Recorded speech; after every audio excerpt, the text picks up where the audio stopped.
Burks on his feet. He looks up and gives me a grin and says, "Hey dude, you too must be from Marin."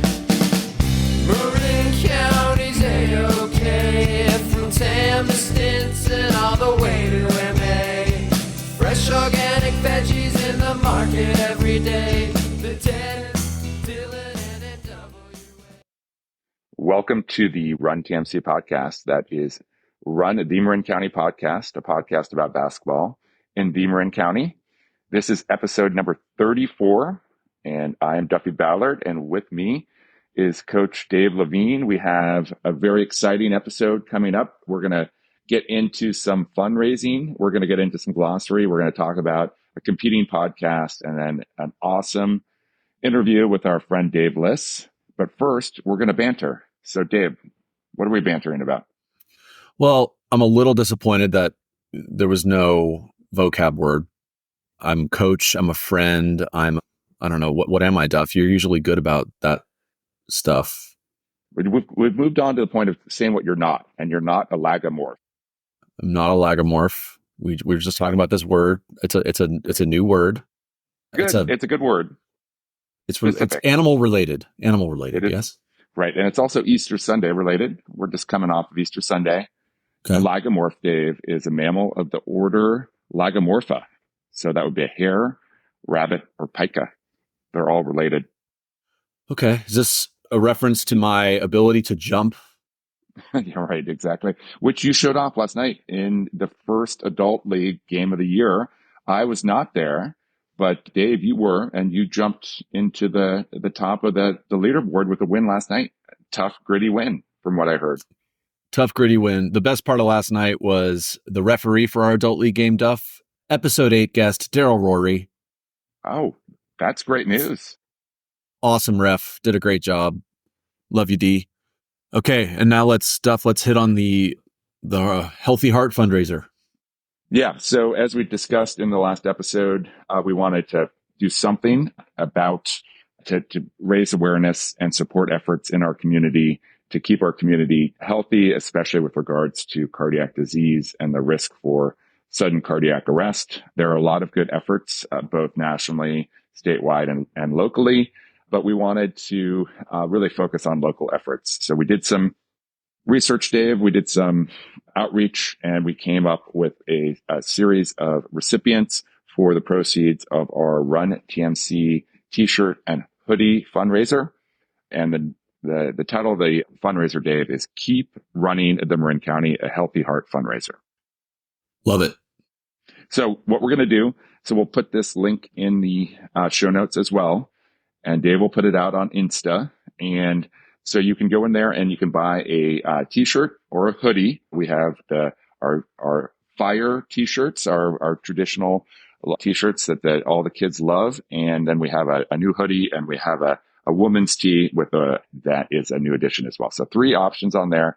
You can go in there. They've been priced to have the proceeds above cost go to our recipients of our donations. And then you do have the option of adding on an additional donation as well.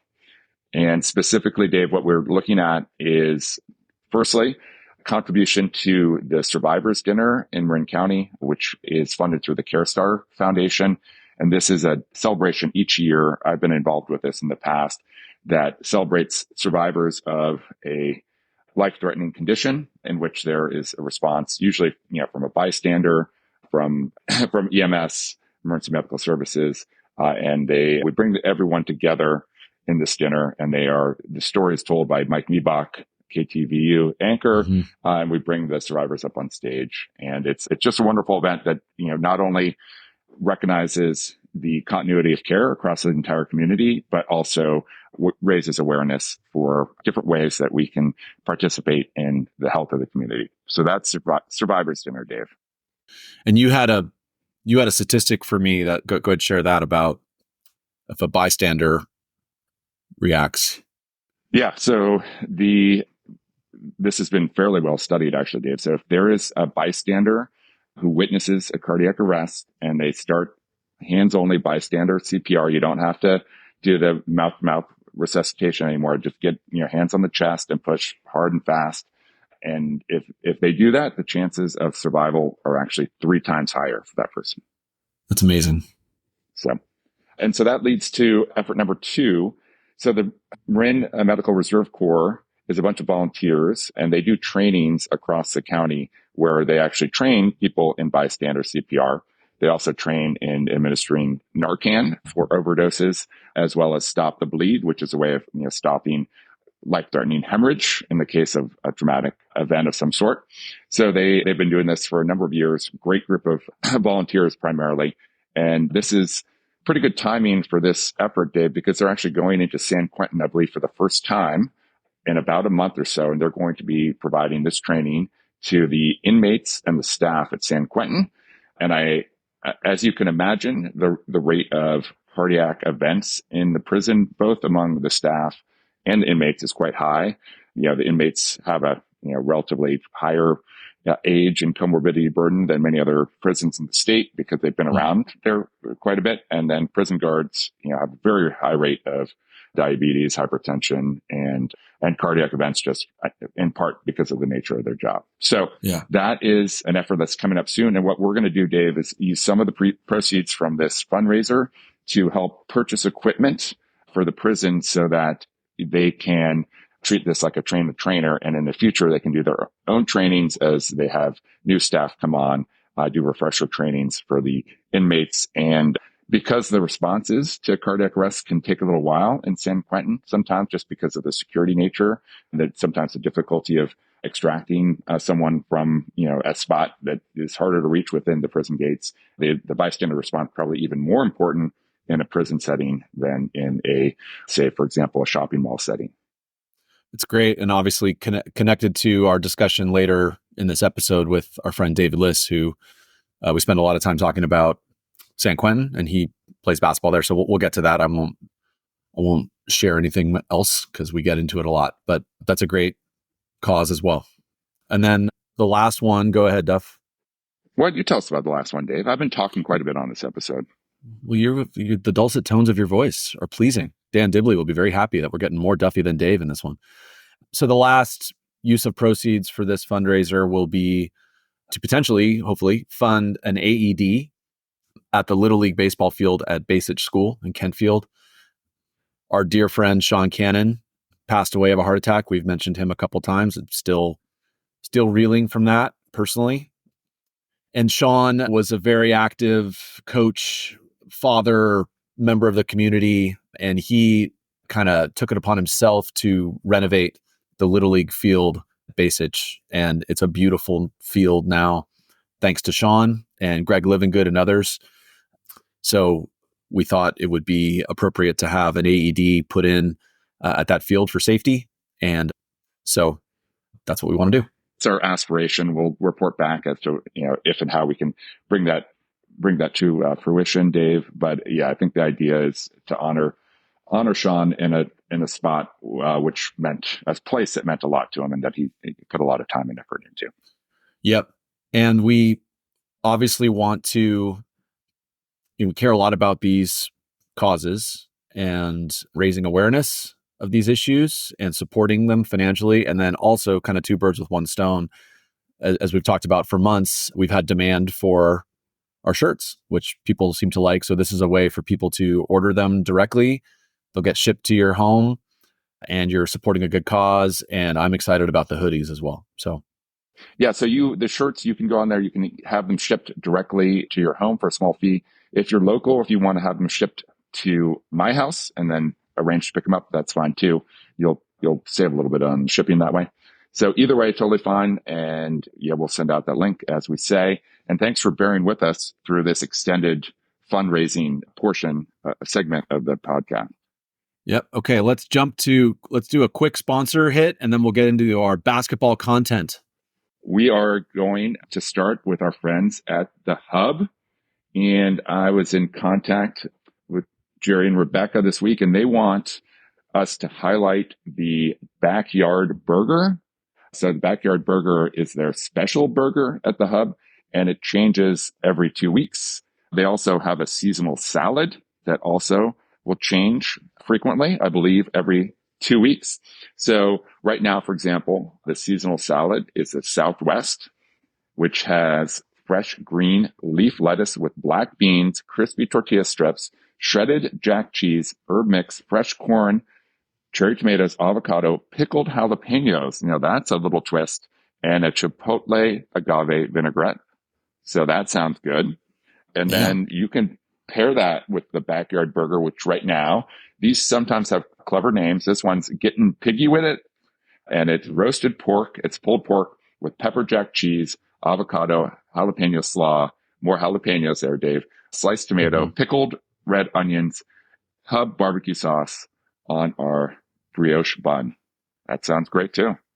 Sounds damn good. I think I'm going to go get that salad today. Thank you, Hub. We love you guys. Jerry and Rebecca, you're awesome. And I bet you right now, Duff, well, no, he's probably in school, but Owen's going to get shots up today. That's my guess. No, guaranteed. He probably already has. Yeah, that's right. That's right. Okay, other sponsors, equally important and lovable. Karen Horstmeyer, fantastic real estate agent, great supporter of our show. If you're buying or selling a home, please contact Karen. Her phone number is 415-794-4311. Thank you, Karen, for your support. North Bay Basketball Academy, NBBA, www.northbaybasketball.com. Go to their website for information on skills, training sessions, clinics, teams, leagues, anything basketball related for youth programs. NBBA does a great job. Duff, should I keep rolling or do you want to hit medium? Yeah, keep going. I'm feeling it. I'm on a roll. Medium, online publishing platform. Thank you, our friend Luke Esterkin. www.medium.com. Great product. Been around for a long time. We love Medium. And then finally, thank you, Jeff Skaggs and the Nike camps at San Domenico. It's perfect time of year to sign up. I just signed up my daughter for one of their sessions over the summer. Great basketball camps, amazing staff, and also great speakers. So thank you for your support, Jeff Skaggs and the Nike camps at San Domenico.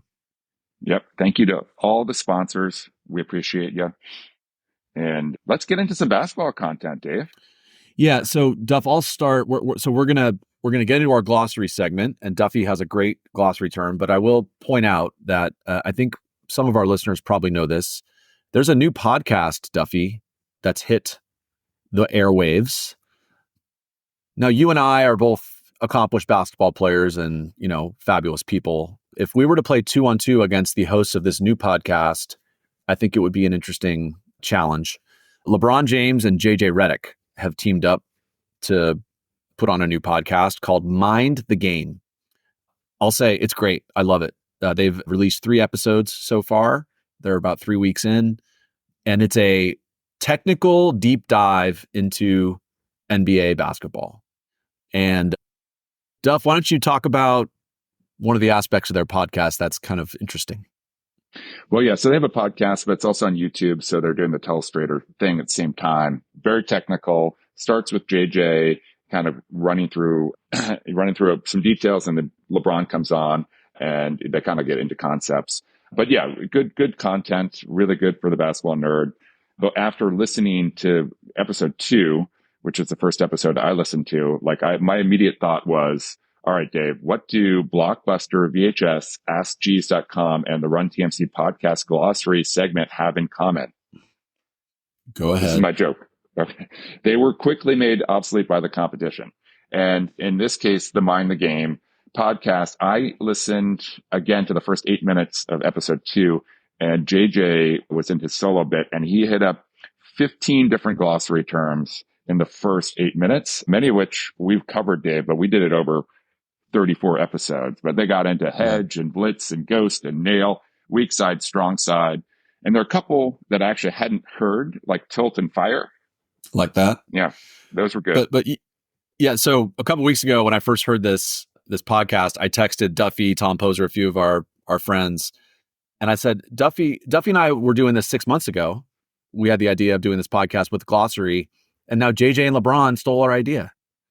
They're doing a great job, but great minds think alike. Obviously, I'm sure they didn't steal our idea, but they do hit on a lot of the same terms that we did, and they're trying to make some of the nuances of the NBA game accessible to kind of casual fans, which frankly, is what we wanted to do with our glossary segment. We wanted to have, if you're a parent of a kid who's playing basketball, and we want you to get educated on some of the basics. So great minds think alike, Duffy. Yeah, they have a good breakdown. They talked about, NBA actions that are almost impossible to guard. And, so one of the two they talk about in episode 2 is the split screen the Warriors run, which Dave, we've run before, Yep. CYO and high school teams. And, one of the takeaways for me, and I guess I knew this already, is that one of the reason the split screen for the Warriors is so hard to guard is you have Draymond Green as a passer and you have two all universe shooters, running off of screens where one's going to pop and one's going to cut. And by the way, they're also really exceptional off the ball cutters. And so that is what makes it impossible to guard, is the personnel. I'm trying to teach split action or split screens to the NBBA team that I'm coaching right now, 15-year-old girls. We went over it last night, and I have been all season. And it's one of my favorite actions. And listeners, the split action is basically, we've talked about it before, right? The Warriors dump it into Draymond in the post. Let's say you got Clay in the corner, Steph's on the wing. They enter it to Draymond. Steph goes and sets a screen for Clay, and then Clay just reads it. He could cut back door to the basket along the baseline. He could use the screen and go up to the wing. And then Steph just goes whatever direction Clay goes in, Steph goes the opposite direction. They just split. It's the simplest concept, but it's really effective because the person receiving the screen is going to read how the defense is playing him or her and react. And then the screener reacts to what his or her teammate does. So it's just a natural kind of read and react action. Right. And the screener can ghost or slip the screen, cut real quickly. The screener can pop. The player who's having the screen cut for them can kind of double back and come and get a dribble handoff from Draymond. There's so many different, nuances and options off of this very simple action. So good, simple basketball. So anyway, we do recommend Mind the Game podcast. Have a listen and, just reinforce your hoops glossary. By the way, Dave, since we mentioned Tilt and Fire, and since I just learned about them, there are 2 different code words the teams will use. I think this is probably NBA specific, but it could be used at any level. And that is the tilt they're both relating to a double team that's coming on a post. And it's related to where the double team is coming from. So a tilt double team is coming from the baseline, and a fire double team is coming from the elbow. So, or the nail, that would or the nail. Yeah. Or the nail. So there you go. Dave, I have in here the Captain Morgan, which is, we could, now that we've been made obsolete with basketball glossary, I could start to throw in some medical glossary terms. Please. Yeah. So Captain Morgan relates to how one might reduce a dislocation of the hip. And you know what? I'll bring it back next time. So you can start to visualize how those two entities might relate to each other. I was thinking of the rum. I was thinking of a spiced rum. Yeah, exactly. Yeah. All right. You want to move on? Do you want to do have we kind of hit a glossary term already, or do you want to hit yours? This is a quick one. And it's you and I both had this idea. So we'll talk about it together. It's the inverted ball screen. So you have the ball screen, which traditionally is set by a big man for a guard. And traditionally the big man will roll to the hoop, or, if they're, stretch 4, stretch 5, maybe they'll pop out and get the pass back for the 3. In the inverted ball screen, it's really the same idea, except for now you have the guard setting the ball screen for your big man. So you think about someone who can pass and shoot, like Nikola Jokic, and you have Jamal Murray setting a screen, and Murray can cut, he can pop.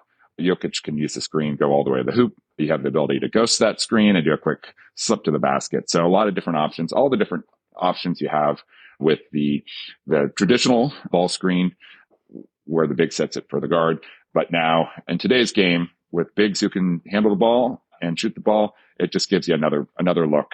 It's something that we talked to Brian Wright, who's our sophomore, about to be a junior on the Archie team. He wants to improve his playmaking and his passing over the summer. And so we suggested to him recently, hey, why don't you just start working with some of the shooters on our team, like Dante Stallone, have him come set you a ball screen and see if you can't set up Dante after a couple dribbles with kicking it back out for a three.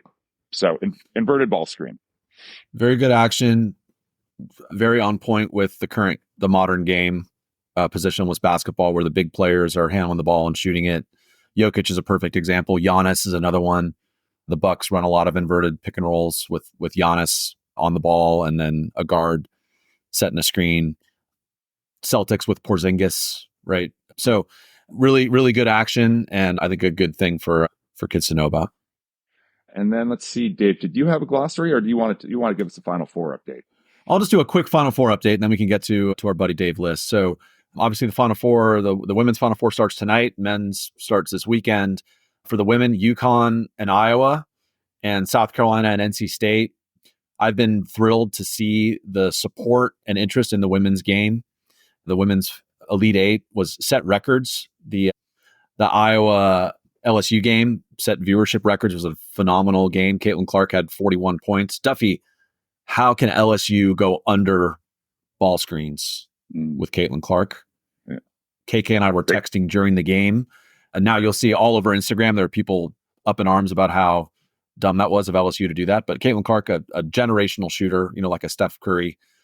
But anyway, that's a really fun Final Four. Paige Beckers for UConn, another amazing player, really fun to watch. South Carolina's great, and NC State kind of the underdog. They beat my Stanford Cardinals. So encourage you to watch the women's game.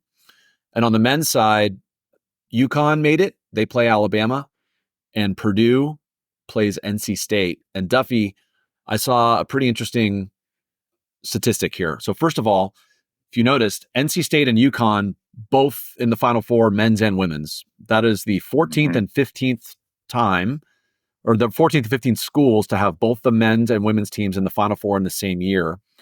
But 2024 is the first year in history that have two schools that are both men's and women's are in the Final Four at the same time. So I thought that was notable. The NC State men, an 11 seed, their last 3 weeks, Duff, they have won 9 straight elimination games. So NC State was like a 500 team going into the ACC tournament. If they had lost any game in the ACC tournament, they don't make the NCAA tournament. And they beat Louisville, Syracuse, Duke, Virginia, North Carolina in the ACC tournament to win it. Then they go to the NCAA tournament. They beat Texas Tech, Oakland, Marquette, and Duke. And now they're in the Final Four. Mm-hmm. And so the odds are 1 in 10,314. Is that right, Dave? Did you just come up with that? Did you just do the math stuff? I just went to the script. But so you didn't tell me based what the odds on are for them winning 10 in a row. Yeah, I need a calculator and some Captain Morgan. I think that would help me with that calculation. The chances of this happening, 0.0097% based on the pregame win probabilities from, DraftKings or whoever does this analysis. So Final Four, really fun.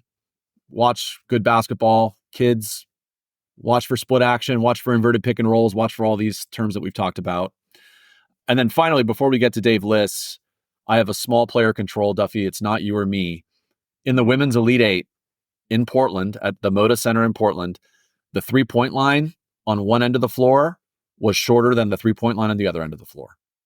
The entire that line. old meme of the entire line was painted incorrectly. And if you look at the court, it's pretty obvious. You could see that one side was shorter than the other. It's that old meme of you had one job. Somebody had a job and they did not do it. They actually played the games. They gave the coaches the option of delaying, but they decided to play the game. So one team just had an advantage. And honestly, I think that this impacted the NC State Stanford game because NC State had the shorter line in the second half and they hit a bunch of threes. So anyway, unbelievable. That's my player control. Yeah, they should have used like pencil or something where they could have just quickly resketched it. Yeah, that's. I feel like they could have fixed it. I know. Yeah. I know.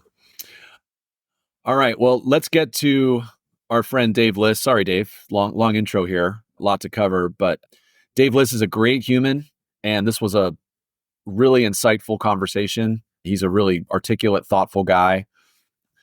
We go through his background. So just the TLDR is a Branson grad who played college basketball, D1 level, and then transferred to D3. He's a phenomenal player, but we spend a lot of time talking about his work in playing basketball at San Quentin against the inmates there, which is a great program. So we'll let him handle all that. But he did play for Redick at Branson. We've had Jonas on a lot. We've talked about him a lot. And Duff, you want to hit on the Jonas aspect here? Sure. Yeah. So we asked Dave in the interview, hit us with a couple of Jonas stories. Dave gave a little bit of perspective at the time, but then he followed up with us later and said, "Hey, listen, I had more that I wanted to say about Jonas. So can I send you something?" So we said, sure. He provided us 8 minutes, and we decided, because we have talked to Jonas a couple times, and just to be efficient, like we always are with this podcast, Dave, that we would always.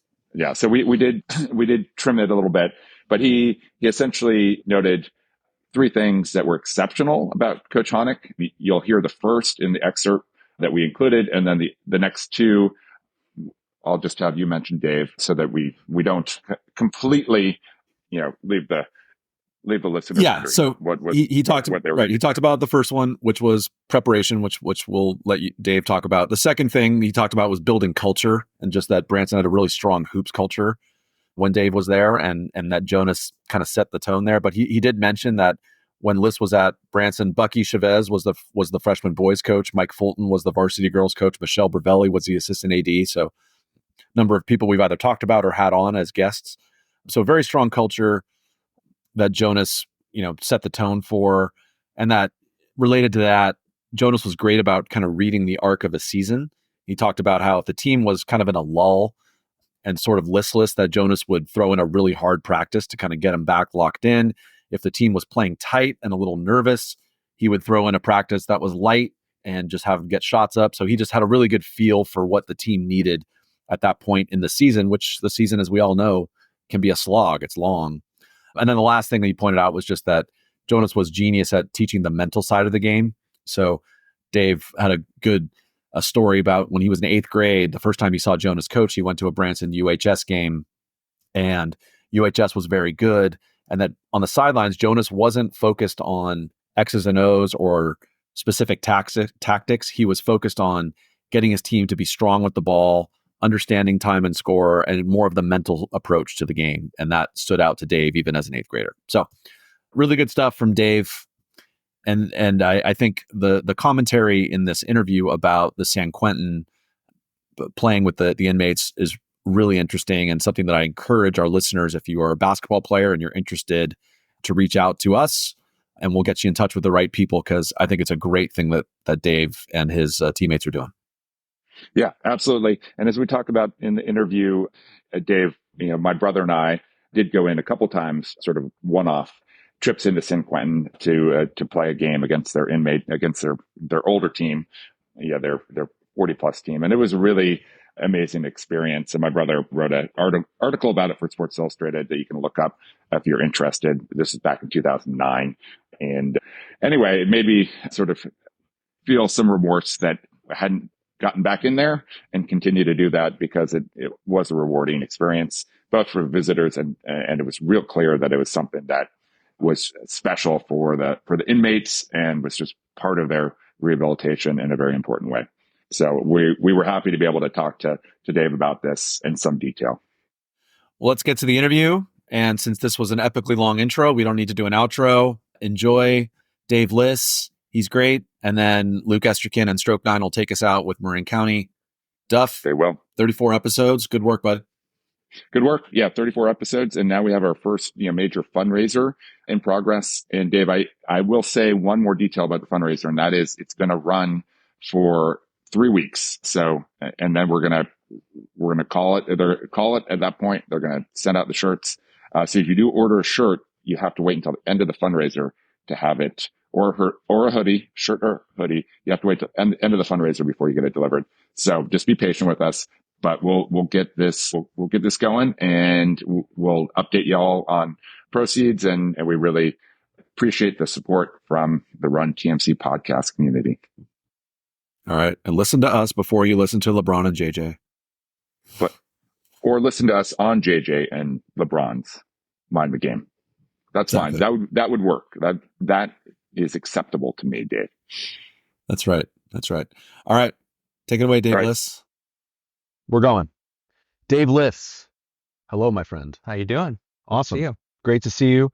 Duffy and I are here with Dave Liss. Dave is a fantastic basketball player from Marin. He's got an awesome story. We're very excited to talk to him. I'm particularly excited to talk to him, Duffy, because he is a graduate of the Branson School. I have heard of it. That's in the county, correct? Yeah. So quick story. Dave doesn't know I was going to say this, but there was an email chain of Branson basketball guys a couple years ago. And somebody made some reference to, oh, Dave L, man, that guy was a really good player. And I wrote back, oh, guys, I mean, come on. I wasn't that good a player. And then the guy wrote me, he's like, I was talking about Dave Liss. I think I was on that chain. You were on that chain. I remember it. And so I was humbled. And so I decided to, go into podcasting. Okay, Dave, I'll give you your bio. So where'd you grow up? Where in Marin? Well, I was going to say, I don't know if I'm going to disqualify myself all of a minute in, but I grew up in the city. Oh, dear. And just went to high school in Marin. Okay. So I can leave now if... Wow, I don't know, Duff. We're going to have the board of directors rule on this one. That's okay. Where in the city did you grow up? I moved around a bunch, but mostly by USF, like in the Richmond Yep. area, Bernal Heights, moved around. So did you play CYO or like what was your youth basketball? So I played some CYO for the JCC. Yeah. Was my team. I also played, my dad organized a team when I was a little kid. Nice. And then I started playing, I guess you would call it AAU, but yeah, league affiliated groups with this team called High Hopes Panthers. This guy by the name of Darnay Duckett. I was in about 5th grade. Cool. All right. So city, and then you came over the bridge to go to Branson. You spent 4 years on the varsity team at Branson. You played for Jonas Honick. We will talk about your experiences with Jonas. So you guys won the MCAL your senior year. You were 03 to 06, right? That's right. Yeah, I graduated 2006.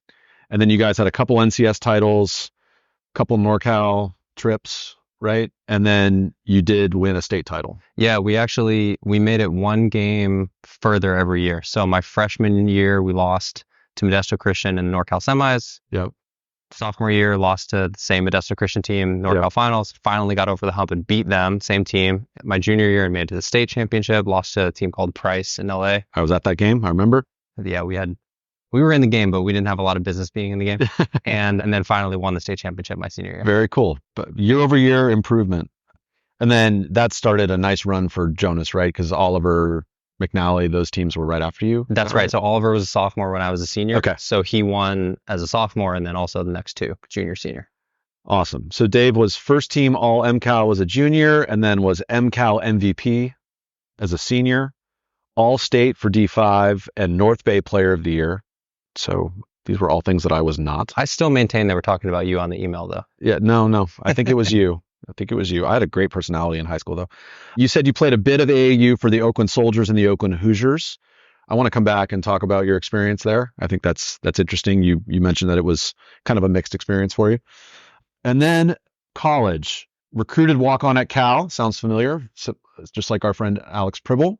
So you kind of followed in Prib's footsteps. So what year you were you were a freshman when Prib was what? Was he So he was a senior when I was a freshman. Okay. He was sort of my, big brother on the team, and I could talk about it more, but then he stayed the next year as getting his master's and helping out with the team. That's so right. The 2 years that I was there, he was either on the team or around. Awesome. So you played at Cal as a freshman and sophomore, played some minutes, didn't get a ton of playing time, traveled with the team, and then you ended up transferring to Pomona your junior year. Yep. And you played 2 years at Pomona. Yep, exactly. E3, and you had great success there. All SCIAC, first team, both years. And then post college, you were a really good basketball player, but you're a working guy, right? You just play basketball for fun. I didn't hang him up, I guess, but I hung him up in a competitive professional sense. Totally. So one interesting thing, you did play in the Maccabi games for the U.S., won a gold medal in Brazil. That must have been a cool experience. Yeah, it was amazing. I had the opportunity to play with a bunch of guys that I knew of. Yeah. We all went down to Brazil, ended up winning a gold medal. Yeah, just sort of a phenomenal experience. What year was that? This was 2011 or 12. So I was a couple years out of school by then. And most guys were in the same boat. Everyone was sort of working full-time jobs, still playing on the side. And it was a way to keep the competitive juices flowing. Yeah. Awesome. So speaking of that, an area we wanted to start with you, because we were going back and forth on text and email, and you mentioned that for 10 years you've been playing basketball at San Quentin. Yep. And which a friend of mine, Jacques Sonnens, does that as well. He calls it prison ball. And I'd heard about this, but I'm fascinated by this. So I'd love to start with you talking a little bit about your experience playing at San Quentin. So first, why don't you just explain to the listeners who don't know what it is, what exactly it is? Why are you playing at a prison? Yeah, no, absolutely. I'm happy to. And I feel like it's fits with the Marin basketball scene, just not definitely one that everyone sort of knows about or thinks about. So, Well, first of all, what is San Quentin?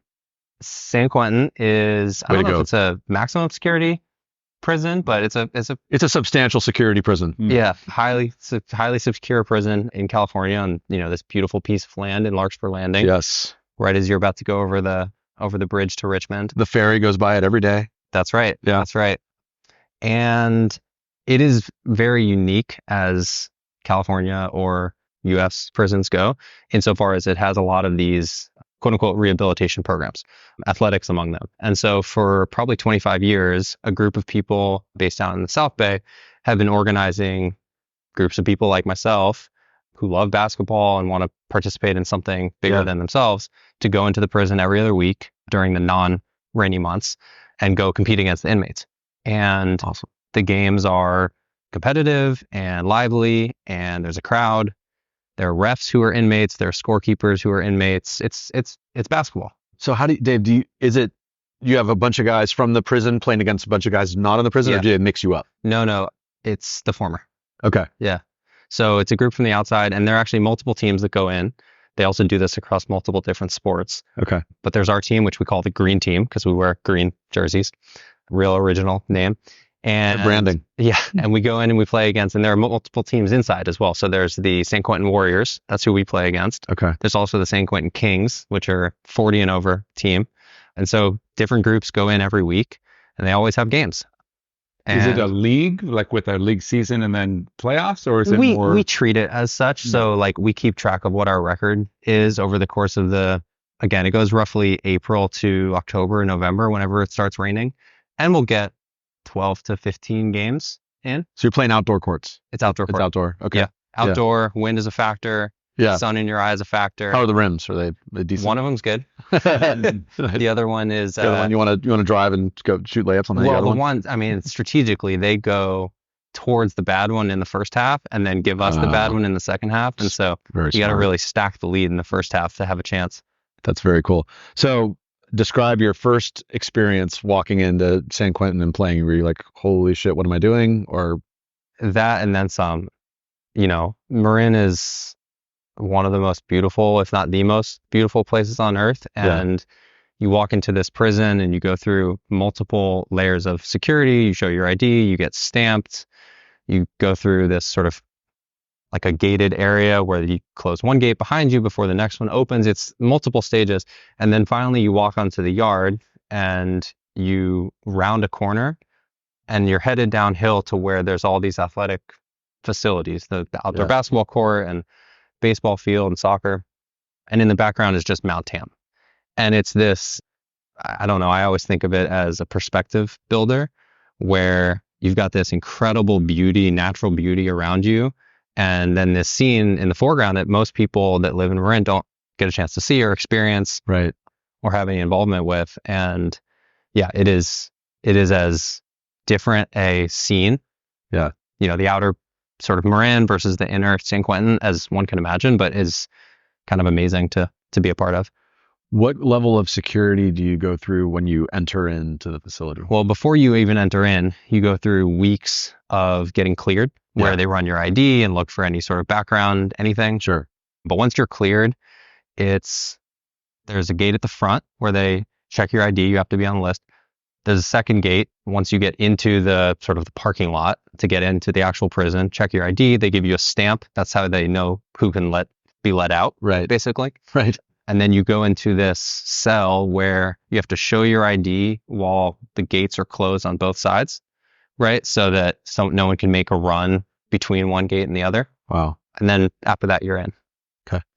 Well, and somewhere along the line, because I've been to San Quentin a number of times, some for medical, sort of reasons, but also I played basketball there once. Somewhere along the line, at least I had to sign a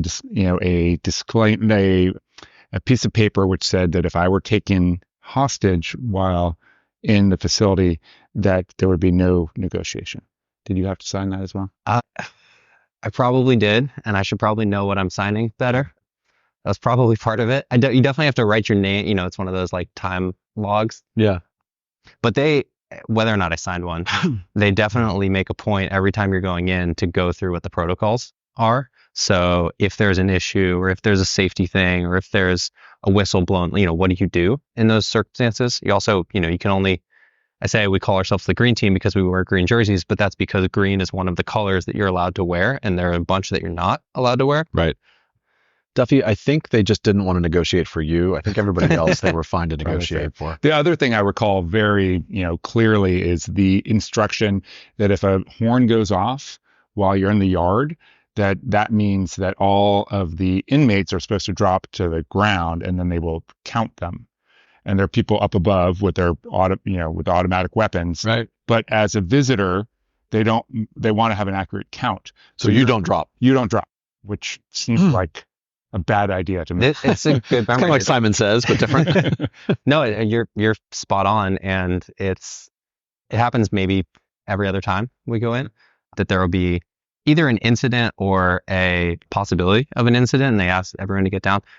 And so it's the middle of playing or whatever, and people are sitting on the court, and you have the ball, and there's sort of this question like, do I get some shots up, or do I go talk to someone? What do I do in that moment? All right, what is the style of play? I mean, Dave, would Jonas Honick approve? Are we getting swings? Are we getting paint touches? Are we running flex? Or is this just run and gun?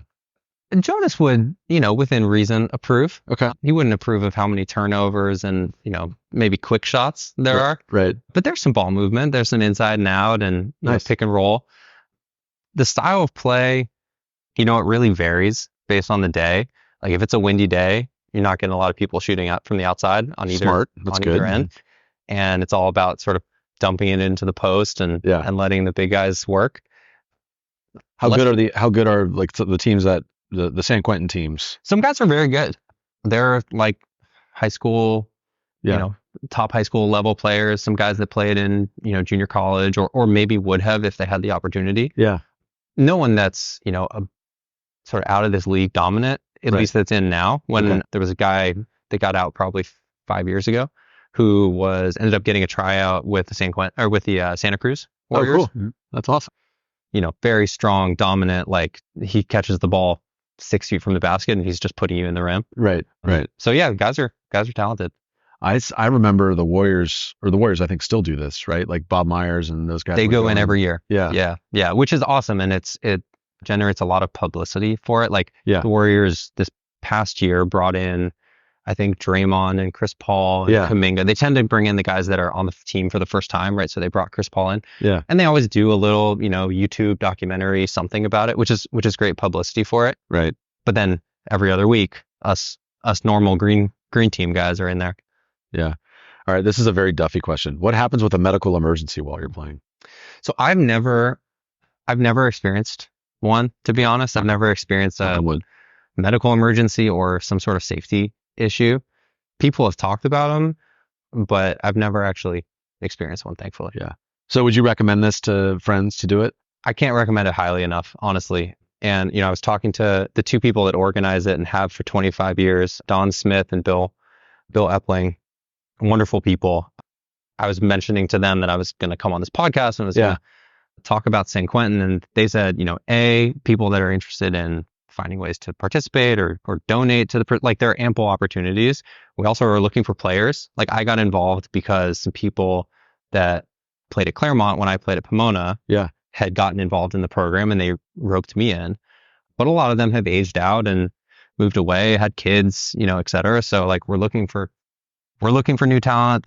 The team that goes and plays against the Kings, which is the over 40 team, is looking for new talent. So okay, I feel like your podcast is as This is a recruiting narrow- endeavor. totally. reach- It's as reach narrow out as it could be. Totally. Reach out to us if you're interested in doing this. I know, as I mentioned, a friend of mine, Jacques Sonen's a great guy. He plays as well. And I think Jacques might be part of a group that goes to different prisons. Is that?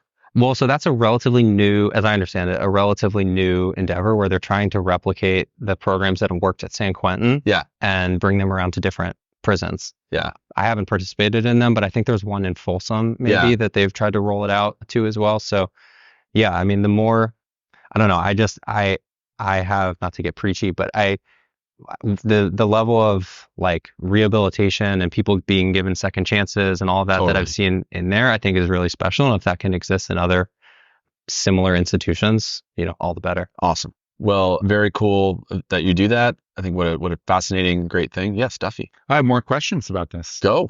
Do you have an opportunity to socialize, like either before or after the games? Yeah. And have you made connections with, certain inmates, anyone that maybe made a connection with and now they're out and like you've connected with outside of, prison life? Yeah. Great question. So once you start playing basketball, it's just pick up basketball. Yeah. I was thinking as I was driving up here, I read Chris Ballard's book, Hoop Nation. Yeah. Which that's all about like basketball is basketball, right? Yeah. It's universal language. And so once you start playing, that's the way it is. But the lead up to it and then the aftermath of it and halftime, it's all people meeting people. And before the game, there's always, we walk onto the yard and all the people playing and just spectating come and say hello. And so you see the same people every 2 weeks for 10 years. You get to know folks. Yeah.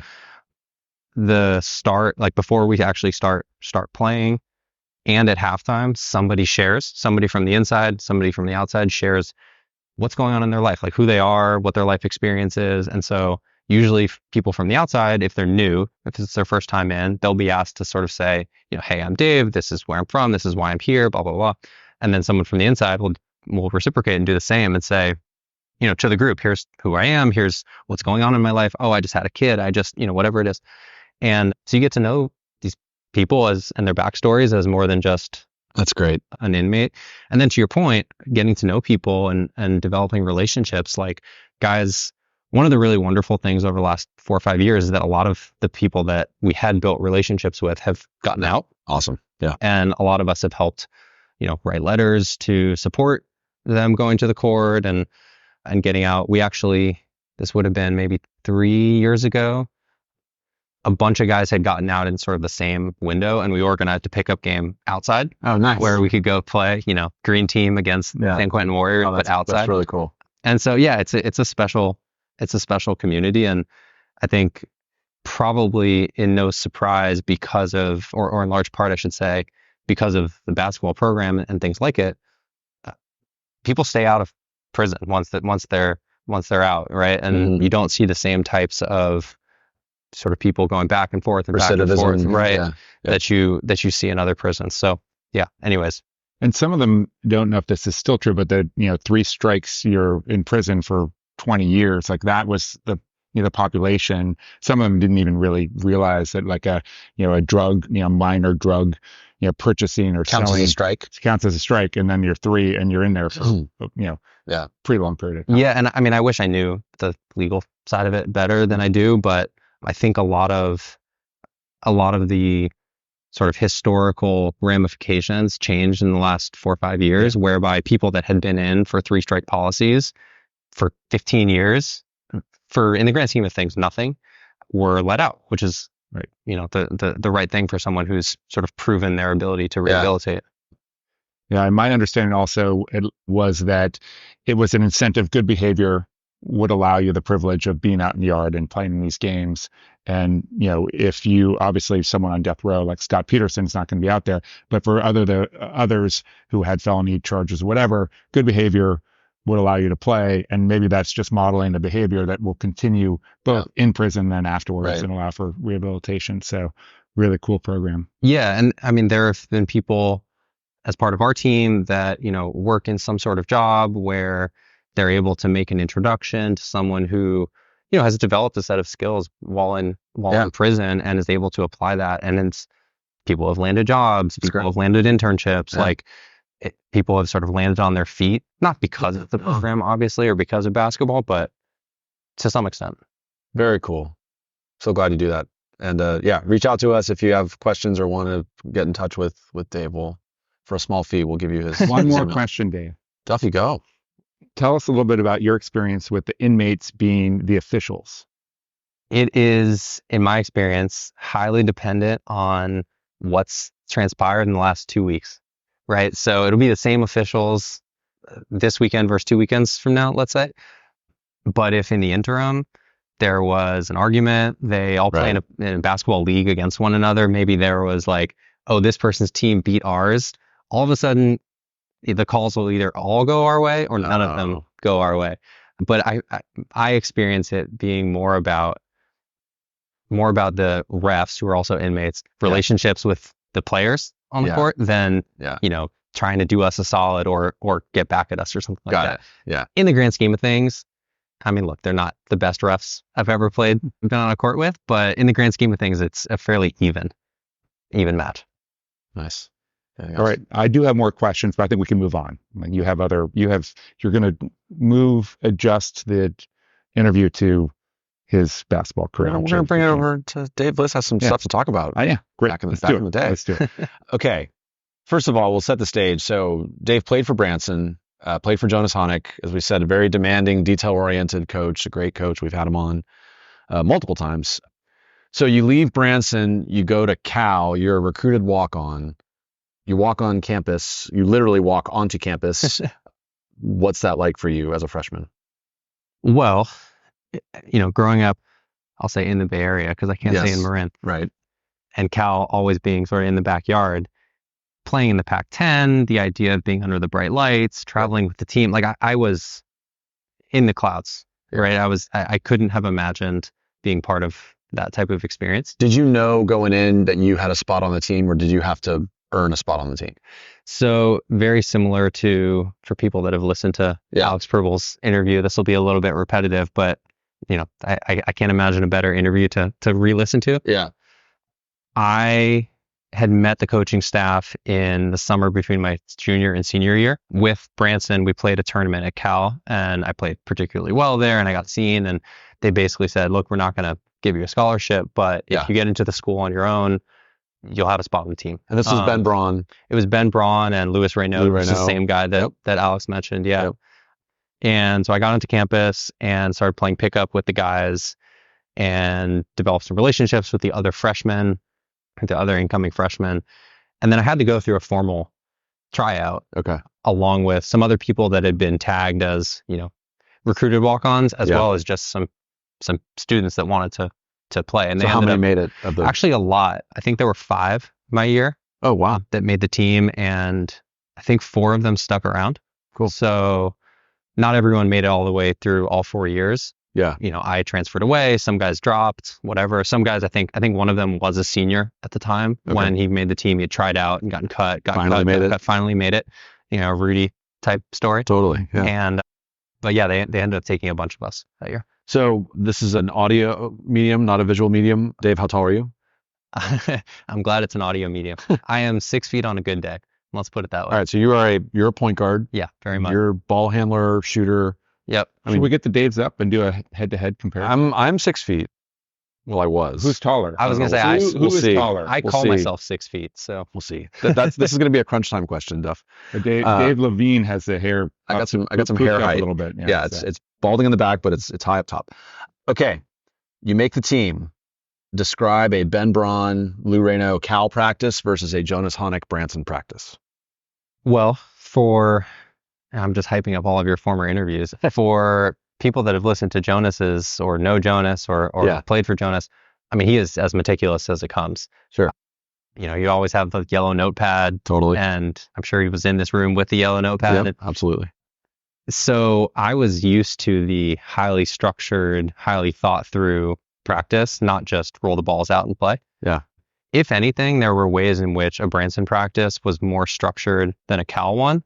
But Cal, there was a lot more focus on skill development and player development, just because there was more time. A high school practice, Jonas would drag them out sometimes. But let's say it was going to be an hour and a half, 2 hours, something like that. Whereas at Cal, we would get in there and lift, and then we would get some shots up, and then we would practice, and then it was a half day. Yeah. At times. But in terms of structure, in terms of, the types of drills that you were going through, I felt very prepared. Yeah.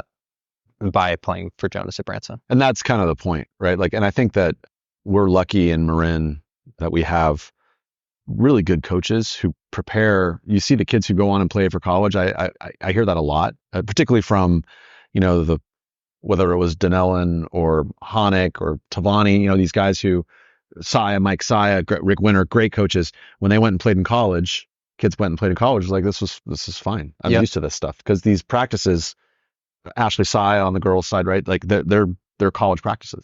Yeah, and I mean, being a walk-on, you mentioned I got sort of intermittent time, sporadic time. Yeah. But I spent most of my time being a practice player, and once we got into the meat of the season, participating in the scout team. So, I'm sure we'll get into talking about the Pac-10 at that time, but I spent my time, we were going to go play Washington, right? I was Ryan Appleby, who was their best shooter. Sure. Or I was Isaiah Thomas, who was their point guard, or I was, you know what I mean? So again, the comparison I would say between Jonas and those Cal practices being in that capacity was like spending all your time learning plays in a very quick, sort of have to get up to speed fast manner. And I was used to that because of Jonas's level of structure and scouting and all of that. Totally. So this is one of the things I wanted to hit on with you.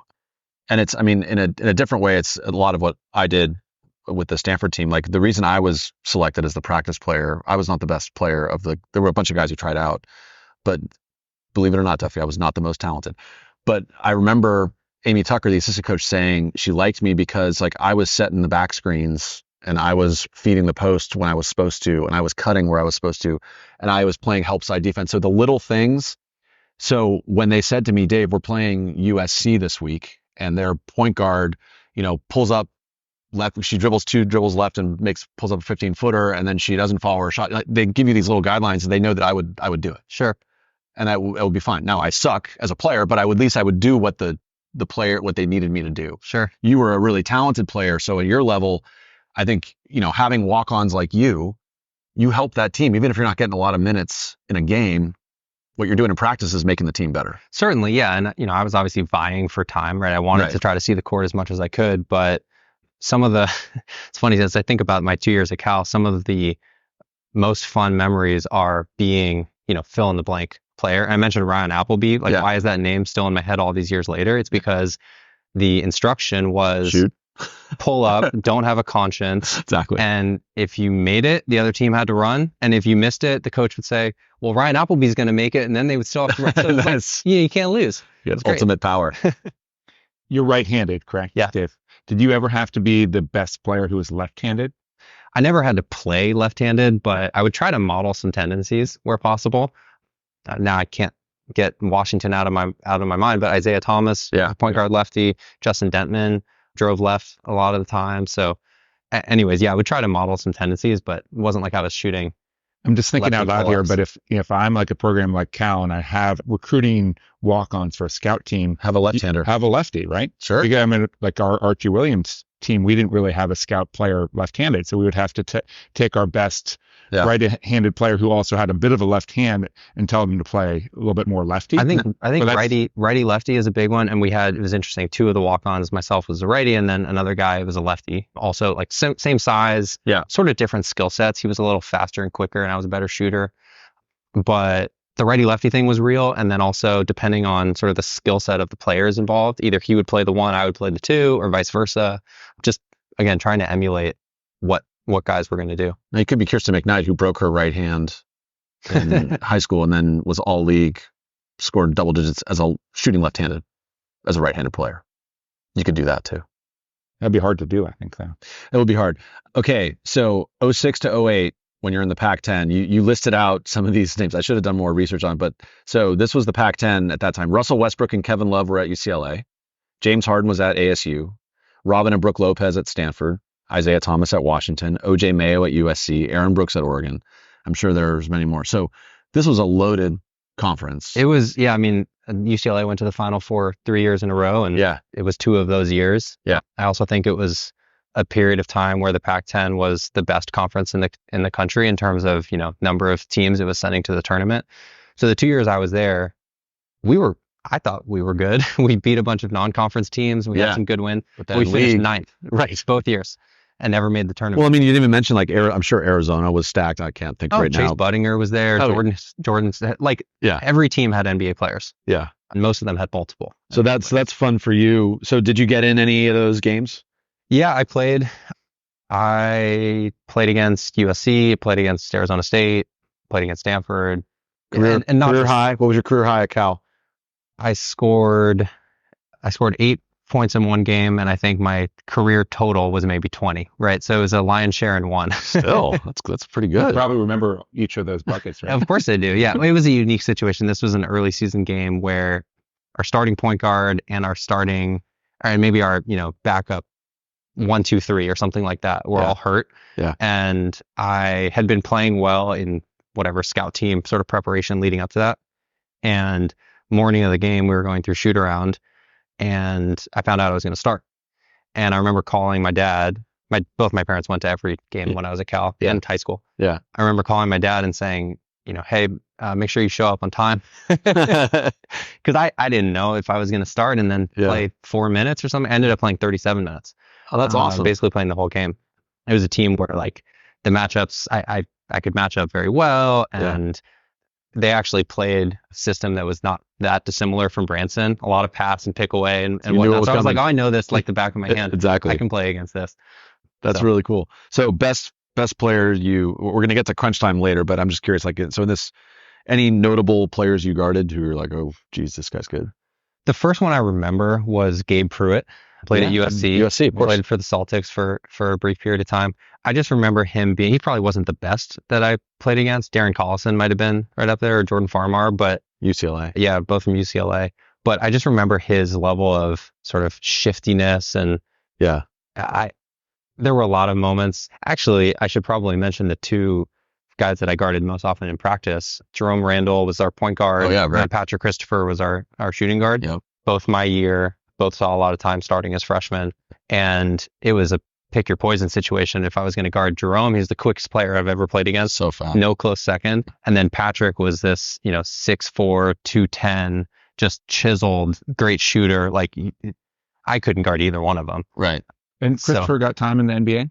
Very briefly. He had a knee injury that he blew out his knee 5 games into he finally made the league and was playing for the Jazz, and then had a knee injury, and that was it. But his brother was a first-round draft pick 3 years ago, so for the Rockets. Okay. Yeah. So when you're guarding a guy like Randall, who's just lightning fast, what, you just back up? Well, no, he's the all-time three-point leader at Cal too. So that's not fun. Yeah. Use up your 5 fouls. So you're screwed. No, Jerome. Jerome's an incredible player and had a hell of a career overseas. Never made the NBA, even though I think he and Isaiah Thomas were these both undersized, dueling, score first point guards. And in another world, I could see Jerome being a 25-point a game scorer in the NBA, just like Isaiah Thomas was. Right. Anyways, he was the guy that I, especially as a sophomore, was trying to battle for minutes. And he was absolutely a better player, but I presented a bit of a different look that was more, feed the post and set a good hard screen and do the sort of structured things that I learned playing under Jonas. Sure. So anyways, when I was guarding him, I would try to force him into playing my style of basketball versus his style of basketball, because his style, he was going to win 11 times out of 10. Yeah, you can't do that. Yeah. That's great. So what advice would you give high schoolers? I mean, we talked a little bit about this already, right? Where, when you're walking on a D1 team, you could be a really good scout player and contribute. But what other advice would you give high schoolers who want to try to walk on? What should they work on? So I think unless you are in a position to be, a top 5 player on the team that you're going to go play for, which most walk-ons are not. Yeah. You need to find a skill to contribute that you can be the best. Whether that's, like we were talking about, being the fastest at learning a play, or being the most adaptable to play like other players, or take on those behaviors. Whether it's just the positive energy that you bring to a team, whether it's, you're a knockdown shooter and you're going to be the best defender or the best shooter or the best, they have to put you in the game, or they have to give you a look because of X. Yep. Because I think the challenge that I've seen a lot of high schoolers, really standout high school players, run into is they're the best player on their team or the second best player on their team. And then they try to carry that into college and play the same way. And now they're the 11th best player on their team. And you don't need to play like the second or first best player. You need to play like the 11th best player. Right. And knowing one's role is a challenge, but I think the faster people can figure out what that niche is for them, the more impactful they'll be. So in hindsight, are you happy that you went to Cal and did that? Or would you have, I mean, I'm sure you had a great experience there, but in hindsight, would it have been better for you to go straight to a D3 and play 4 years of Division III? You know, maybe in some ways, but if I could go back and do it over, I wouldn't do it any You differently. wouldn't change it. Cool. I think having seen both sides of it and getting to experience the travel and the life of a T1 athlete and all that, like, it's amazing. I wouldn't trade it. Ultimately, I, for a variety of reasons, decided it wasn't the best. Like, I wasn't going to go play in the NBA, right? I maybe could have gone and played overseas for a year or two or something like that, but basketball playing wasn't going to be my career. Yeah. And so I wanted to still play ball, but do so with a more manageable amount of time in my day. Got it. Less travel in my week, be able to be a student first and an athlete second versus, playing high level Division I, you are just as much an athlete as you are a student. So perfect segue into your decision to go to Pomona. And I think that's a great way that you put it, where, so a Division III school like Pomona in a great league, right? The Skyac's a really good reference. Yep. Very good basketball tradition at Pomona, as we've talked about, but it doesn't, and Tyler Gaffney talked about this a little bit with Claremont. Yeah, very similar. He could walk around, Tyler Gaffney was an All-American at Claremont. He's like, I could walk around campus and it was manageable. Like, I wasn't, he wasn't a rock star, which actually, he liked, so he could have a normal life. Yep. Right. He could be a student and kind of have a good work-life balance, so to speak. Right. Yeah. So that, I mean, Tyler was still is a heck of a player. But, had he gone and tried to be a walk-on at D1 or play a mid-major, low mid-major, whatever, he might not have been a rock star, right? He wouldn't have been sort of at Kansas and Kentucky and all of that. But I guarantee he would have had to pick a major that fit within his basketball schedule. Yeah. I guarantee he would have missed, multiple days up to a couple of weeks of classes in the winter and spring as you're traveling around the country. Sure. So it ends up being a trade-off of what type of life you want to lead, and then therefore what you want your collegiate experience to be outside of basketball. Yeah. And for me, it was out of whack. It happened to coincide with Ben Braun getting let go. So we were going through a coaching change. Okay. Mike Montgomery was coming in. My old friend Mike Montgomery. Great coach, brought in an amazing staff, but I didn't have 2 years of cachet built with him. Right. Any equity built up with him. Exactly. Yeah. So I was going to be starting fresh. A lot of the guys that I was close friends with were either a couple years older, like Prib, he was moving on and leaving. My roommate, Ryan Anderson, was going to the league. NBA, great player in the left NBA. after a sophomore year. Yeah. So I like to say that Ryan and I both, decided to leave school at the same time. Nice. He went to the Orlando Magic, and you went Southern California. Duff, what do you got? Well, how much did trading up with the mascot play into this? I mean, you were going from from down low with the Cal Bear to the Pomona Sagehens. Sagehens. Yeah. Oh, it was huge. I mean, that's a really astute question. You think about it, there's what, lions and bears and Sagehens. Hey, don't forget the cardinal, which strangely we have a tree. Well, I mean, the Sagehens is a desert bird that when it's scared, it runs around in circles, which I think is maybe the most intimidating thing there is. Or maybe, I think it also, I've been told it digs a hole and sticks its head in. Oh, that's even better. Yeah. It can't see its own demise. Okay, we've taken a dark turn in this interview. Dave, who was your coach at Pomona? So Charlie Katsiafikis has been the coach. He's been there forever, right? Yeah, he's been there ever since Popovich was there. He was Pop's assistant. Yeah. And then when Pop left and went to the Spurs, he took over the head coaching job. So he's been there 35 years. So what was he like? Now compare him to Braun, Honeck. What was his style? Well, interestingly enough, I think Ken Scalmanini, the guy that was the head coach at Claremont, who Tyler played for, and who I know Alex Pribble mentioned being recruited by, and recruited me a bit as well. He was a little bit more similar to Honeck. He was very structured, very defense oriented. Yeah. His teams, his teams played tough. They were physical. Coach Katsiafikis at Pomona was a little bit more, not fully run and gun, but he let guys play. Free flowing. Yeah. And especially for me, we had my year, we had myself as a point guard, a great shooter as a shooting guard, and then a great big guy, sort of 4-5 combo, shoot from the outside. And the three of us had the green light. Oh, that's great. Kind of at all times. Yeah. And that was in some ways a breath of fresh air, right? Because, playing for Jonas, there's always sort of an element of looking over your shoulder. I better not miss this shot. Was that a good shot? Was it a bad shot? And I didn't have any of that. Yeah. At times I thought we would have benefited from more of that, more of the sort of hard nosed, right, crack down on guys for making mistakes. But he was a fun guy to play for. And I think even though he and Jonas were very different stylistically, I don't think it's any surprise that my closest friends to this day are from those two experiences, because they both cultivated this sort of camaraderie among their teams. Yeah, when you play for hard coaches, when you go through difficult experiences, that you bond with your teammates. Yep, for sure.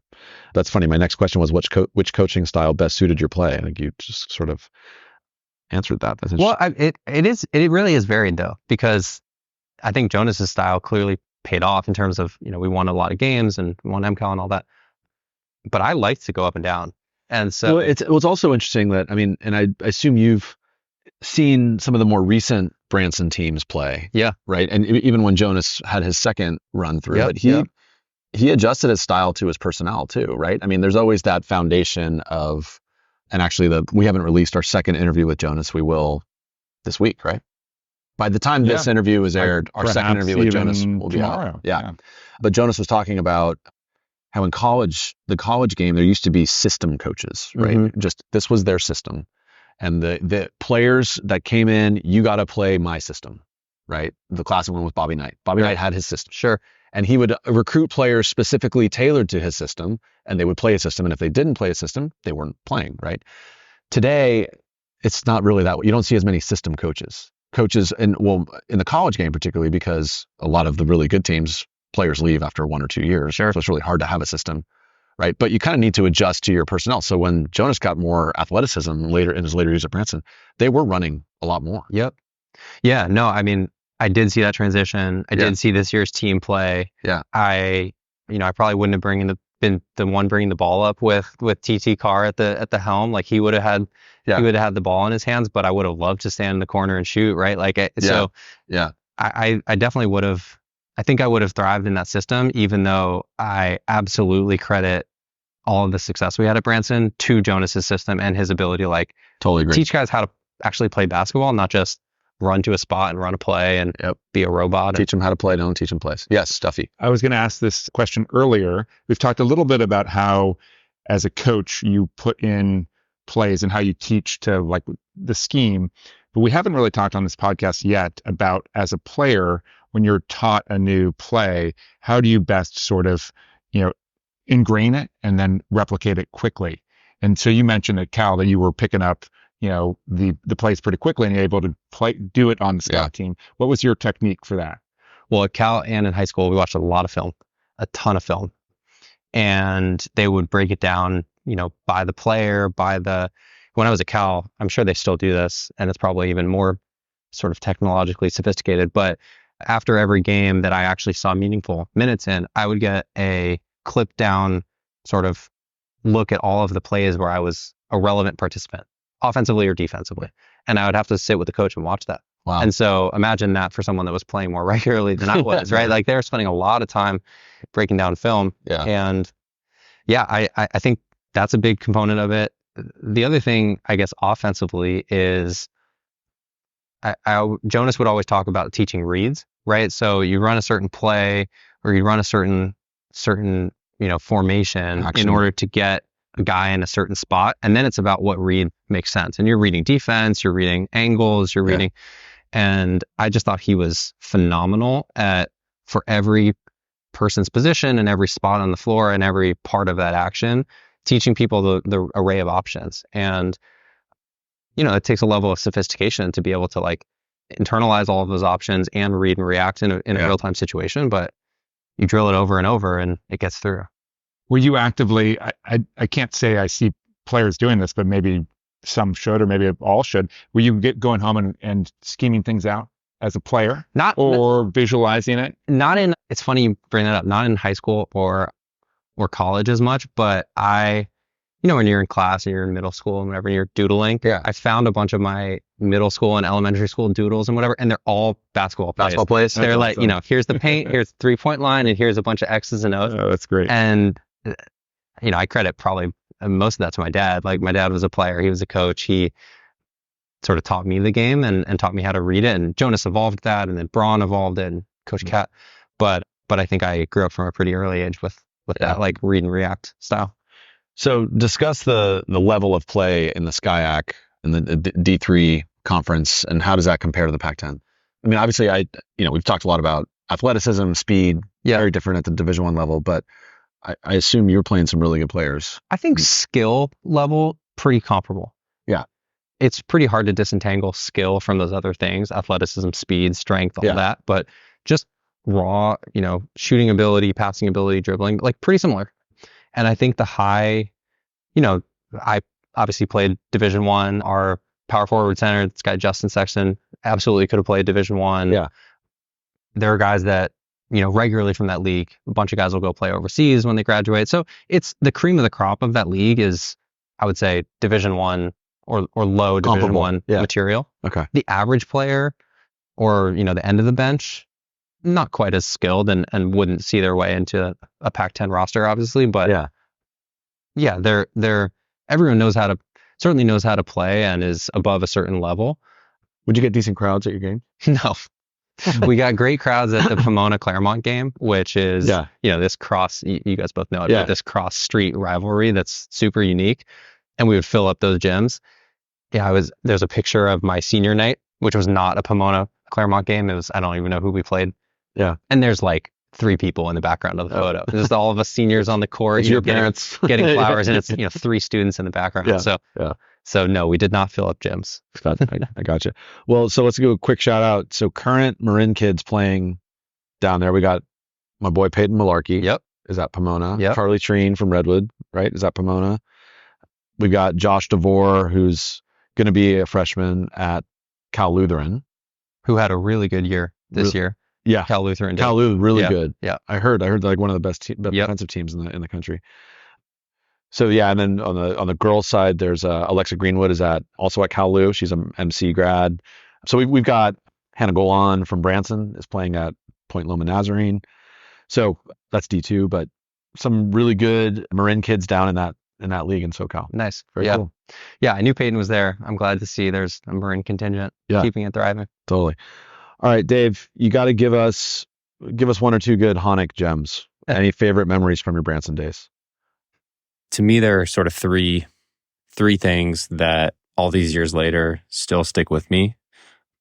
And it's 3 of a long list, right? He was a tremendous coach in sort of every capacity and super, super helpful to me as a person. But the first is his level of preparation. And, I know we talked about it a little while ago, but the amount of scouting that he did, the amount of time that he took with our team to sort of walk us through different teams' tendencies, as well as just over the course of our own season, working on how to read a defense, how to read a certain position within an action.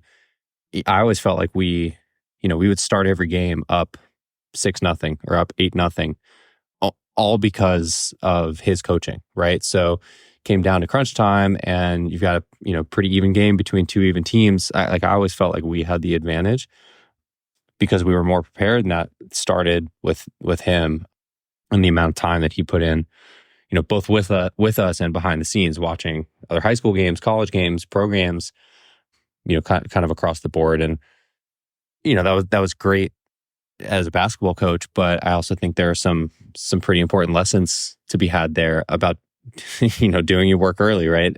And coming into a situation prepared. So when you were there, you guys were in the MCAL. Yep. Right? You had joined the MCAL. Yep. So this was kind of 03 to 06. So talk about the MCAL at that time. Who were your biggest rivals? Terra Linda was really good. Marin Catholic was probably our biggest rival. I was a year behind Michael Turner. Okay. So my sophomore and junior year, he won MCAL MVP. Khalil Bell was on that team as well at Marin Catholic. So they were fantastic. And then Steve Harpstein had really solid teams at Terra Linda with Jesse Bean and Jordan Lewis. And then, the league was pretty strong there. Like I know this year there's not a lot of parity. There's sort of it's at the upper echelon, the lower echelon. Yeah. I remember Michelle was talking about that, but it wasn't the case at the time. Most of the teams were pretty solid. Justin Siena was really good. Yeah. Tam had some good teams. Redwood had some good teams. So yeah, it was Drake, now RG Williams had some really good teams. Russell Bauer was obviously a hell of a player. So yeah, it was pretty solid competition across the board. Very cool. Very cool. Yeah. And you guys were, so it was always UNMC. I remember there was a couple stretch there where UNMC, that was battle, right? Like Rick and Jonas were battling all the time. Yeah. There's certainly some stories that probably don't deserve to be on the podcast there, but yes. But both great coaches, both had, fiery teams. And yeah, it's amazing how all these years later you still remember these specific games and these specific moments. Yeah. My sophomore year, the class two classes above me was really, really strong. Wes Newhouse, Vince Lay, that group. And their senior year, my sophomore year, would beat MC at MC. And I remember that being, the crown jewel of sort of moments. Fast forward 2 years later, we had a really, really great team. My senior year, we're undefeated. The only game we lost all year was at MC. And I remember that being, the lowest of the low, right? Yeah. So all these years later, it's those rivalries really stick out. MC's a tough gym to win in. Absolutely. So did you get recruited by any other schools other than, I know you were, obviously on the path to go walk on at Cal and you'd met Braun and Lou and that stuff, but were there other schools recruiting you? I would say I had a sort of mixed recruitment. So, you mentioned at the onset, I was intermittently playing for these two AAU teams, the Oakland Soldiers and the Oakland Hoosiers.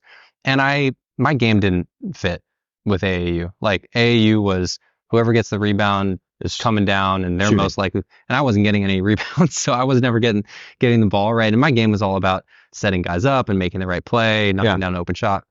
And so it just didn't show well in those forums. And that at the time was where most coaches were recruiting.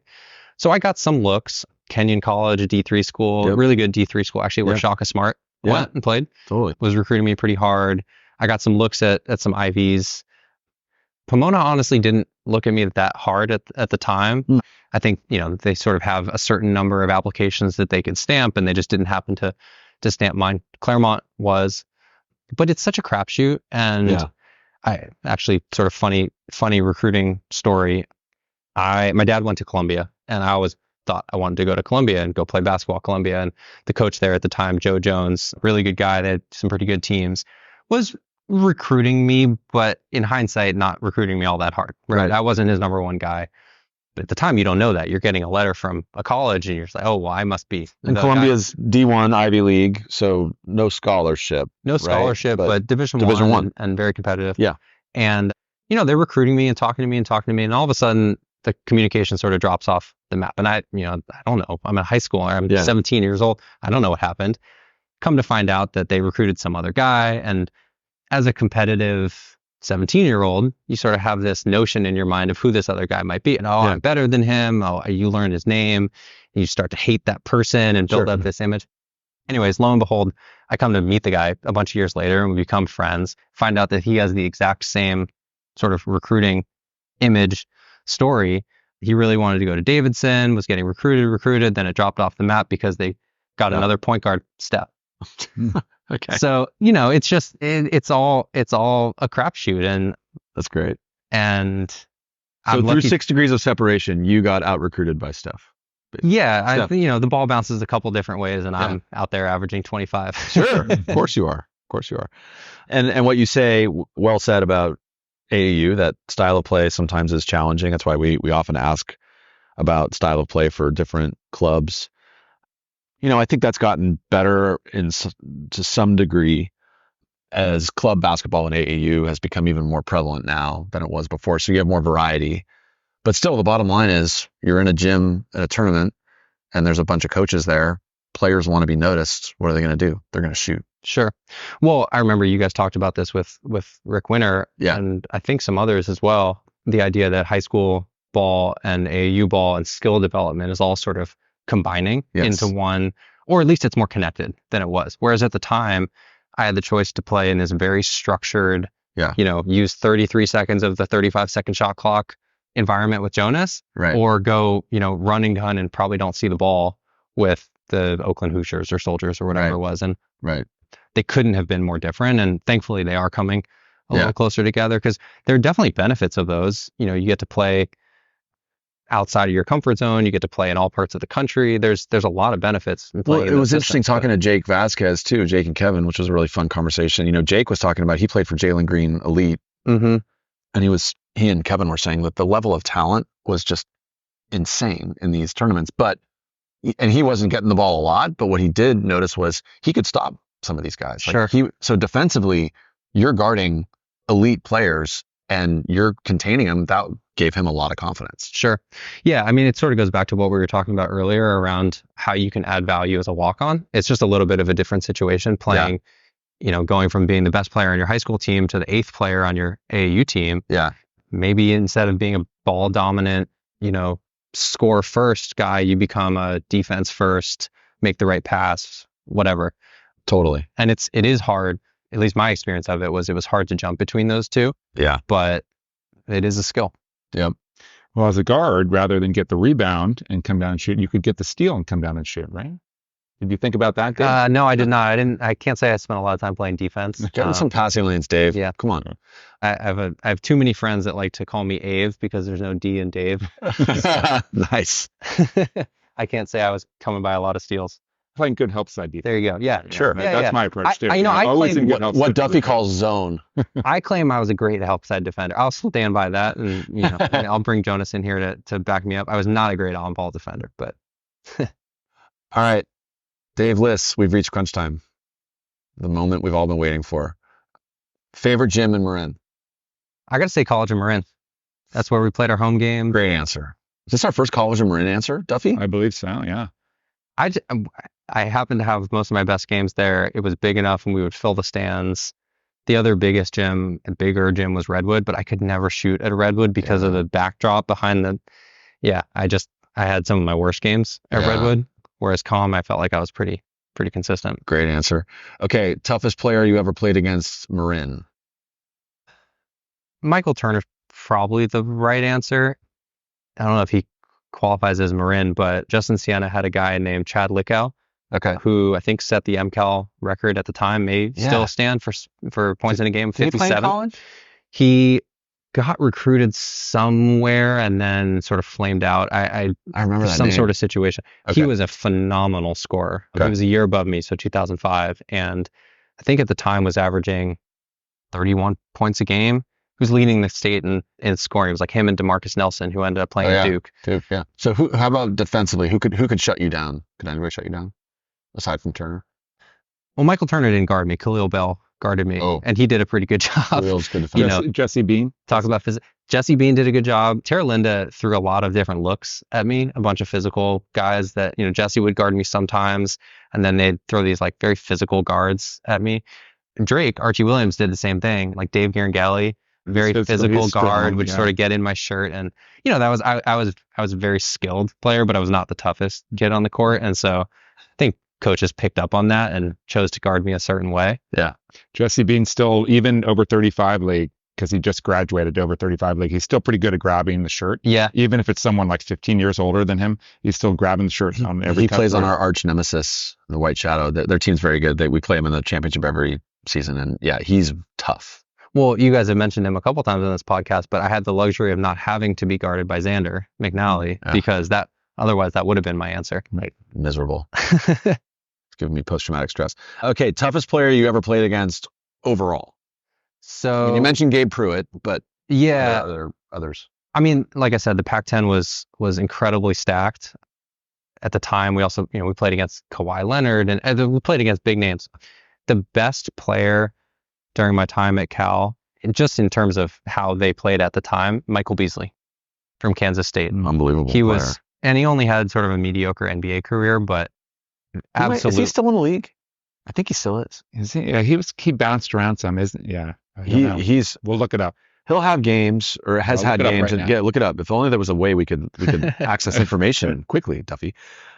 He's had games against the Warriors over the years where you watch, like, why is this guy not like in the top 50 NBA players in history. Like he could score whenever he wanted to. You know, I feel like he's actually a good example of what we were talking about, where he is a phenomenal number one option. Yeah. But once he became sort of not quite good enough to be the number one option, he wasn't any good as a number 2, 3, 4, 5, et cetera option. Great. Whereas other guys have made that transition pretty admirably. Great you point. go from being, the star to being a role player. Yeah.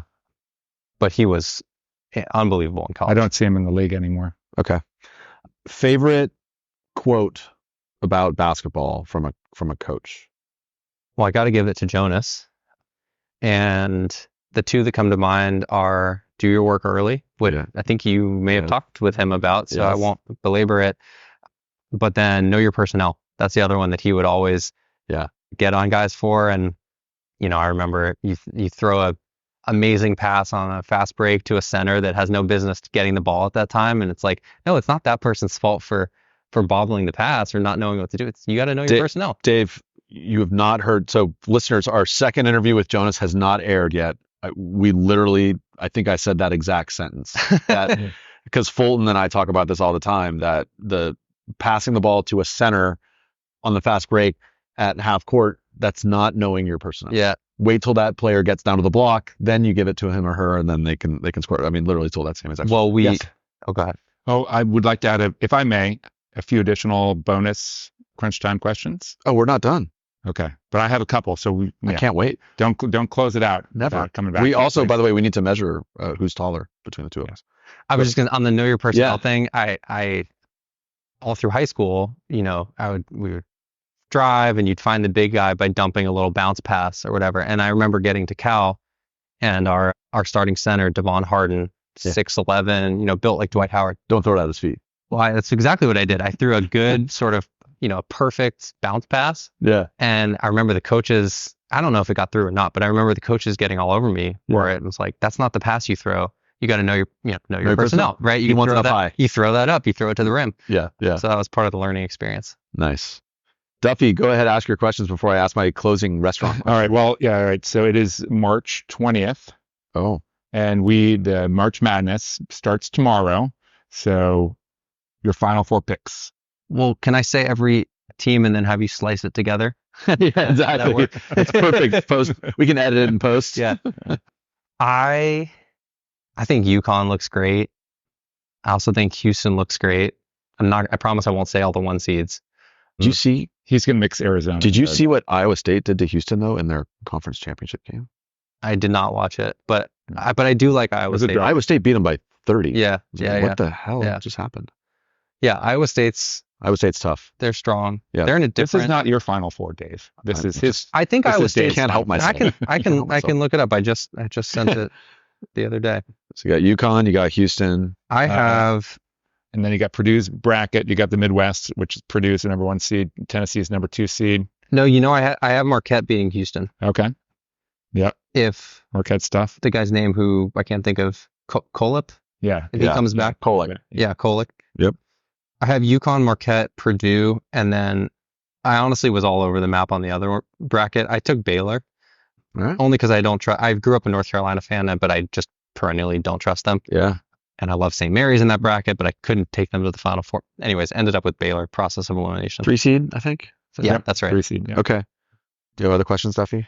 One more San Quentin crunch time question, because I was going to ask it earlier. But what is the most memorable or craziest thing that you've heard from the stands? Because there are inmates there that are fans, right? And I think as my recollection is that they're fairly vocal. What do you have a memory of something said to you? Well, one guy in particular was vocal. He's now out of prison and doing great and lives in Southern California. But this guy by the name of Caesar, and Caesar he's the best heckler you've ever seen. You walk in, and from the moment you walk in, he would pick somebody that he was going to go at. And so there were days that he was going at me, there were days that he was going at other people, and he would switch it up based on who was playing well, right?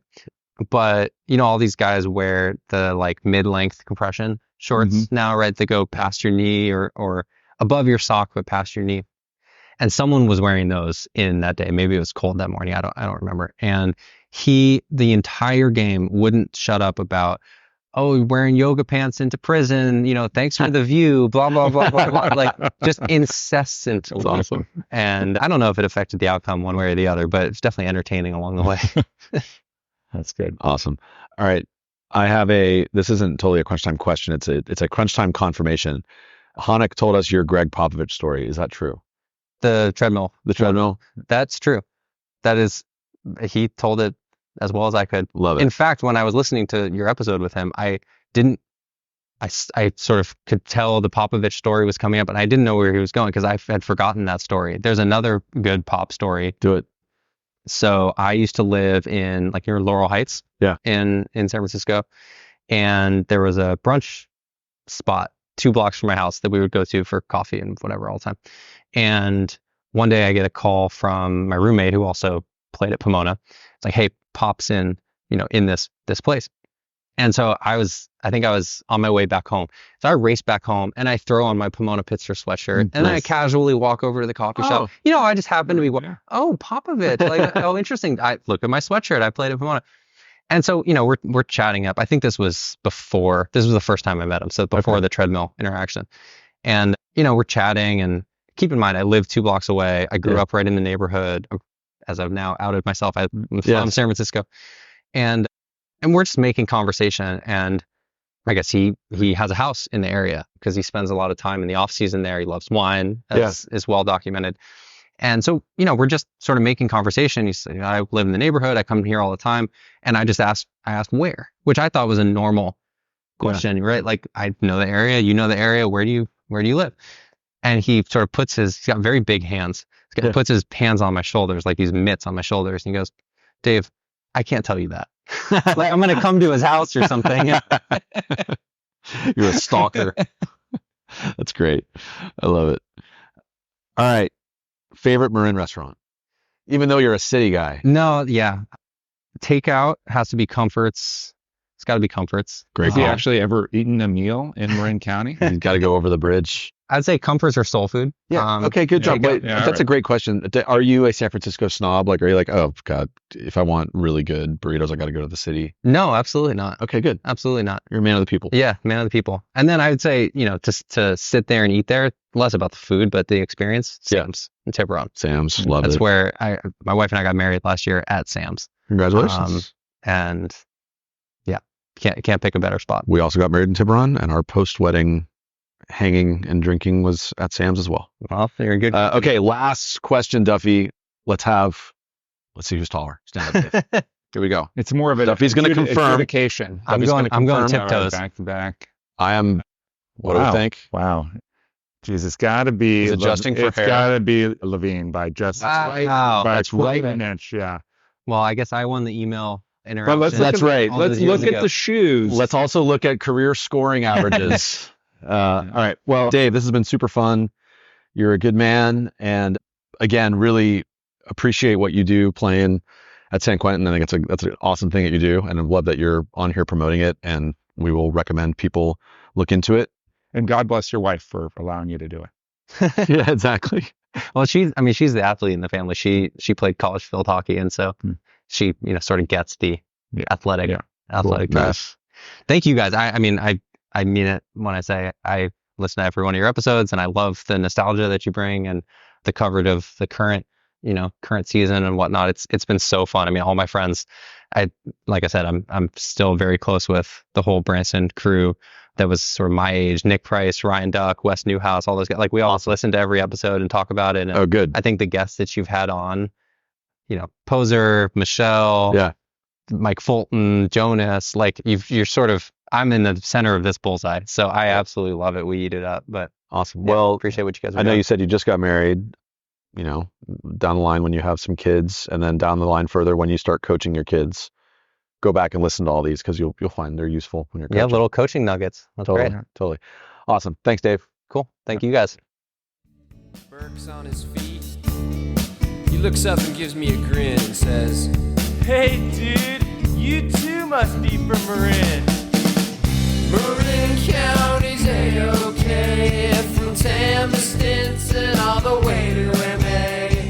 Fresh organic veggies in the market every day. The tenants